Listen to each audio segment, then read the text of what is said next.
It's one of the most important decisions any couple planning a wedding has to make, but finding a wedding venue is one of the biggest challenges for one couple who opted to use a home they found on Airbnb. A cancellation 1 month before their dream day has left them with no place to say, I do. We now have to replan our wedding. That essentially was taking 8 months to plan. We now have to replan it in 3 weeks.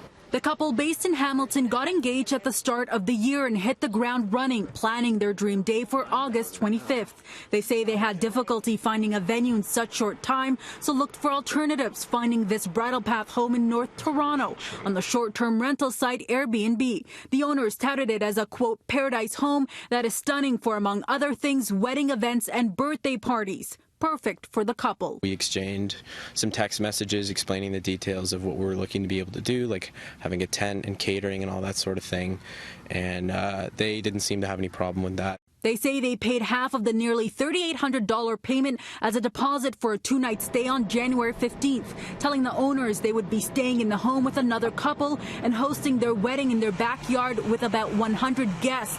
But 6 months after the agreement, they sent an alteration request to our account for almost $14,000 with no explanation. What was the reasoning for hiking up the price originally?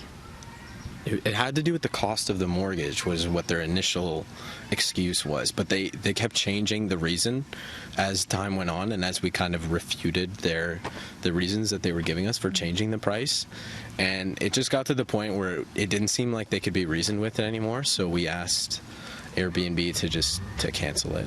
Nate says Airbnb attempted to mediate between them and the host, but neither side gave in. The couple said they got a refund. We sent a list of questions to Airbnb and were referred to their website, which indicates the host can't request guests to pay a higher price than the one that was listed on the booking request. The spokesperson did not provide a response when CityNews asked why the host was allowed to increase their prices months after the couple paid a deposit. But part of a statement reads, "We're looking into this incident and have reached out to the guests to provide further support, in addition to a full refund." Hi, this is Faiza Amin with City News. We also called and texted 2 numbers the couple had been using to communicate with the host. Our calls and texts were not returned in time for broadcast. This Toronto lawyer says not all contracts have to be on paper to be valid, and oral contracts, though more difficult to prove, are equally valid. As a general rule, there is an offer and there's acceptance, there's exchange of some form of consideration, usually money, and at that point a contract exists. Karima Saad also says people should read the fine print and do have legal grounds in situations where an agreement is broken. But for the couple, the goal now is trying to salvage their wedding. It's not like this is just a party. They know how important weddings are to a lot of people, and they probably figured that we wouldn't really have another choice except to pay money. Late this evening, an Airbnb spokesperson said they were supporting the couple through the rebooking process, and they've suspended the host account, also saying they'll be looking further into their history with guests on the platform. For City News, I'm Faiza Amin.